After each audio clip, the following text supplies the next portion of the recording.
Operation ಅಸ್ಥಿ ಪಂಜರದಲ್ಲಿ GPR S operation ಅಸ್ಥಿ ಪಂಜರ ನಡೀತಾ ಇದೆ ಧರ್ಮಸ್ಥಳದಲ್ಲಿ. ಇಲ್ಲಿ ಜಿಪಿಆರ್ ಬಳಕೆಗೆ ಒಂದಷ್ಟು ಲೆಕ್ಕಾಚಾರ ಮಾಡಲಾಗ್ತಾ ಇದೆ. ಜಿಪಿಆರ್ ಬಳಸಿ ಮತ್ತೆ ಮೊದಲಿನಿಂದ ಶೋಧ ಕಾರ್ಯ ನಡೆಸ್ತಾರಾ SIT ಅವರು ಅನ್ನೋ ಪ್ರಶ್ನೆ ಉದ್ಭವವಾಗಿದೆ. 1 ರಿಂದ 12 ಪಾಯಿಂಟ್ಗಳಲ್ಲಿ ಮತ್ತೆ ಕಾರ್ಯಾಚರಣೆ ಮಾಡುವಂಥ ಸಾಧ್ಯತೆ ಇದೆ.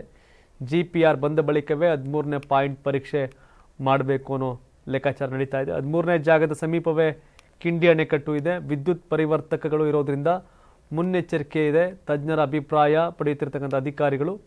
ಮತ್ತೊಂದೆಡೆ SIT ಟೀಮ್ನಿಂದ ಅನಾಮಿಕನ ವಿಚಾರಣೆ ನಡೀತಾ ಇದೆ. ಬೆಳ್ತಂಗಡಿ SIT ಕಚೇರಿಯಲ್ಲಿ ನಡೆದ ವಿಚಾರಣೆಯಲ್ಲಿ ವಕೀಲರ ಜೊತೆ ತೆರಳಿದ ದೂರುದಾರ 15ಕ್ಕೂ ಹೆಚ್ಚು ಜನರನ್ನ ವಿಚಾರಣೆ ಮಾಡಿರ್ತಕ್ಕಂಥ SIT ಕೇಸ್ಗೆ ಸಂಬಂಧಪಟ್ಟಂತೆ ನಾನು 86 kg ಇದ್ದವಳು 71 kg ಬಂದಿದ್ದೀನಿ. ವಯಸ್ಸಾದ್ಮೇಲೆ ಸ್ಮಾರ್ಟ್ ಆಗಿ ಕಾಣ್ತೀರಾ ಅಂದ್ರೆ ಜಿನ್ನಿ. 126 kg ವೇಟ್ ಇದೆ. ನಾವು ಈಗ 114 kg ಲೆಕ್ಕ ಬಂದಿದ್ದೀವಿ. ಯಾವುದೇ ಸೈಡ್ ಎಫೆಕ್ಟ್ ಆಗಿಲ್ಲ. 84 ರಿಂದ 50 kg ಬಂದೆ. ಆಮೇಲೆ ಸಣ್ಣಗೆ ಫಿಟ್ ಆಗಿದ್ದೀನಿ. ಅದಕ್ಕೆ ನಾನು ಯೂಸ್ ಮಾಡ್ತಾ ಇರೋದು ಜೀನಿ ಸ್ಲಿಮ್. ಮಾಹಿತಿ ಸಾಕ್ಷ್ಯಾಧಾರ ಸಂಗ್ರಹ ಮಾಡಲಾಗ್ತಾ ಇದೆ. SIT ಕಚೇರಿಯಲ್ಲೇ ಮೋಹಂತಿ ಮ್ಯಾರಥಾನ್ ಮೀಟಿಂಗ್ ಮಾಡಿದ್ದಾರೆ. ವಿಡಿಯೋ ಫೋಟೋ ಸಾಕ್ಷ್ಯ ಪರಿಶೀಲನೆ ಮಾಡ್ತಾ ಇದ್ದಾರೆ. ಮೋಹಂತಿ ಕಡತ ವಿಲೇವಾರಿಯಲ್ಲಿ ತೊಡಗಿರ್ತಕ್ಕಂಥ AC ಸ್ಟೆಲ್ಲಾ ವರ್ಗೀಸ್ ಅವರು ಕಳೆದ 8 ದಿನಗಳ ಶೋಧ ಕಾರ್ಯದ ಬಗ್ಗೆ ಮಾಹಿತಿ ಸಂಗ್ರಹ ಮಾಡಿದ್ದಾರೆ. ಧರ್ಮಸ್ಥಳದ ಬಗ್ಗೆ ಅಪಪ್ರಚಾರ ಅಂತ ಘರ್ಷಣೆ ಕೂಡ ಆಗಿತ್ತೇನೆ. 150ಕ್ಕೂ ಹೆಚ್ಚು ಜನರ ವಿರುದ್ಧ ಇದೀಗ FIR ದಾಖಲಾಗಿದೆ. ಧರ್ಮಸ್ಥಳ ಠಾಣೆಯಲ್ಲಿ 4, ಬೆಳ್ತಂಗಡಿಯಲ್ಲಿ 3 ಪ್ರಕರಣಗಳು ದಾಖಲಾಗಿದೆ.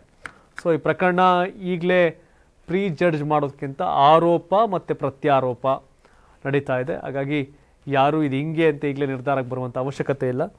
SIT ತನಿಖೆಯನ್ನು ಮಾಡ್ತಿದೆ. SIT ಮೇಲೆ ದೂರು ಕೊಟ್ಟವ್ರಿಗೆ ವಿಶ್ವಾಸ ಇದೆ. ಜೊತೆಗೆ ಅದು ಯಾವುದೇ ಸಂಸ್ಥೆ ತನಿಖೆ ಮಾಡಿದ್ರು ಕೂಡ ಎಳ್ಳಷ್ಟು ಇಲ್ಲಿ ಅಕ್ರಮಗಳಾಗಿಲ್ಲ ಅನ್ನೋದು ಒಂದಷ್ಟು ಜನರ ವಾದ. ಸೊ ಹಾಗಾಗಿ ಪರ ವಿರೋಧ ಚರ್ಚೆಗಳು ಆರೋಗ್ಯಕರವಾಗಿರಲಿ. ಒಡೆದಾಡೋ ಮಟ್ಟಿಗೆ, ಕಿತ್ತಾಡೋ ಮಟ್ಟಿಗೆ, ಬೀದಿ ಜಗಳ ಆಗೋ ಮಟ್ಟಿಗೆ ಆಗೋದು ಒಳ್ಳೆಯದಲ್ಲ. ಸಾಕ್ಷ್ಯಾಧಾರ ಇಲ್ಲ ಅಂತಂದರೆ ಅಟ್ಲೀಸ್ಟ್ ಏನೋ ಒಂದು ಹೇಳಿಕೆಯನ್ನು ಕೊಡಬೇಕಾದ್ರೆ ಅದಕ್ಕೊಂದು ಪೂರಕವಾದ ಅಂಶಗಳಿದ್ರೆ ಅದಕ್ಕೊಂದು ಅರ್ಥ ಇರುತ್ತೆ. ಬಾಯಿಗೆ ಬಂದಂಗೆ ಮಾತಾಡಿದ್ರೆ ಬೇರೆ ಬೇರೆ ಸಮಸ್ಯೆ ಕಾರಣಗಳಾಗಬಹುದು. ಸೊ ಹಾಗಾಗಿ ಯಾರು ಏನೇ ಹೇಳಿಕೆ ಕೊಡಬೇಕಾದ್ರೂ, ಯಾರು ಏನೇ ಆರೋಪಗಳನ್ನ ಮಾಡಬೇಕಾದ್ರೂ ಒಂದಷ್ಟು ಸತ್ವ ಇದ್ದರೆ ಅನುಕೂಲ ಆಗುತ್ತೆ ಅಂತ ಹೇಳ್ಬೋದು. ಸೊ ಹಾಗಾಗಿ ಯಾರು ಯಾವುದೇ ಗೊಂದಲಗಳನ್ನ ಮಾಡ್ಕೋಬೇಡಿ. SIT ಬಗ್ಗೆ ನಂಬಿಕೆ ಇಡೋದು ಒಳ್ಳೆಯದು ಅಂತ ನನಗೂ ಅನಿಸುತ್ತೆ. ಬಿಕಾಸ್ ಆಫ್ SIT ಸಮರ್ಪಕ ತನಿಖೆ ಮಾಡಿ ಇದರಲ್ಲಿ ಏನಾಗಿದೆ, ಎತ್ತ, ಯಾರಿಂದ ಆಯಿತು, ಯಾರಿದಕ್ಕೆಲ್ಲ ಕಾರಣ ಅನ್ನೋದು ಬಯಲಾಗತ್ತೆ ಅನ್ನೋ ವಿಶ್ವಾಸ ಇಡಬೇಕಾಗತ್ತೆ. ಅದರ ಅನಿವಾರ್ಯತೆ ಕೂಡ ಇವತ್ತಿಗಿದೆ. ಅದನ್ನು ಬಿಟ್ಟು ನಾನು ಬಯಸಿದಂತೆ ಫಲಿತಾಂಶ ಬರಬೇಕು, ನಾನು ಬಯಸಿದಂತೆ ಇಲ್ಲೆಲ್ಲ ಆಗಬೇಕು ಅಂತ ಅಂದ್ಕೊಂಡ್ರೆ ಅದೇನೂ ಆಗಲ್ಲ. ಬಿಕಾಸ್ ಆಫ್ ಹೇಳಿದ ಕಡೆ ಎಲ್ಲ ಗುಂಡಿ ಕಿತ್ತಾಗ ಕೆಲವು ಕಡೆ ತಲೆಬುರುಡೆ ಮೂಳೆ ಸಿಕ್ಕಿದೆ, ಇನ್ನೆಲ್ಲ ಕಡೆ ಸಿಗಲಿಲ್ಲ. ಸಿಕ್ಕಿದೆಯಲ್ಲ ಆ ಸಾವಾಗಿದೆ ಹೇಗೆ, ಅವ್ರು ಯಾರು, ಹೆಣ್ಣು ಗಂಡೋ, ಹೆಣ್ಣಾದರೆ ರೇಪ್ ಆಗಿತ್ತಾ ಅನ್ನೋದೆಲ್ಲ ತನಿಖೆಗಳಾಗಬೇಕು. It's take long time. So ಹಾಗಾಗಿ ಗೊಂದಲ ಗದ್ದಲ ಬೇಡ. ಆ ಜಾಗಕ್ಕೊಂದು ಮರ್ಯಾದೆ ಇದೆ. ಹಾಗಾಗಿ ಸಿಕ್ತಂಗೆ ಬಾಯಿ ಇದೆ ಅಂದ್ಕೊಂಡು ಮಾತಾಡ್ಕೊಂಡು ಹಾಗೆ ಆ ದೂರುದಾರರ ಬಗ್ಗೆ ಏನೇನೋ ಮಾತಾಡೋದು ಮತ್ತು ಇಶ್ಯೂ ಬಗ್ಗೆ ಏನೇನೋ ಮಾತಾಡೋದನ್ನ ಸಾಧ್ಯವಾದಷ್ಟು ಅವಾಯ್ಡ್ ಮಾಡೋದು ಒಳ್ಳೆಯದು ಅಂತ ಅನ್ಕೋತೀನಿ. ತಾವೇನು ಹೇಳ್ತೀರಿ ಬಗ್ಗೆ ಕಾಮೆಂಟ್ ಮಾಡಿ.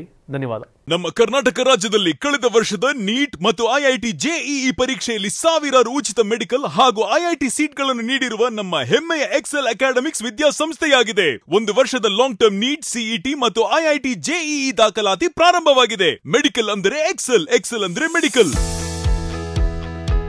ನಾನು 86 kg ಇದ್ದವಳು 71 kg ಬಂದಿದ್ದೀನಿ. ವಯಸ್ಸಾದ್ಮೇಲೆ ಸ್ಮಾರ್ಟ್ ಆಗಿ ಕಾಣ್ತೀರಾ ಅಂದ್ರೆ ಜಿನ್ನಿ. 126 kg ವೇಟ್ ಇದೆ. ನಾವು ಈಗ 114 kg ಲೆಕ್ಕ ಬಂದಿದ್ದೀವಿ. ಯಾವುದೇ ಸೈಡ್ ಎಫೆಕ್ಟ್ ಆಗಿಲ್ಲ. 84 ರಿಂದ 50 kg ಬಂದೆ. ಆಮೇಲೆ ಸಣ್ಣಗೆ ಫಿಟ್ ಆಗಿದ್ದೀನಿ. ಅದಕ್ಕೆ ನಾನು ಯೂಸ್ ಮಾಡ್ತಾ ಇರೋದು ಜೀನಿ ಸ್ಲಿಮ್.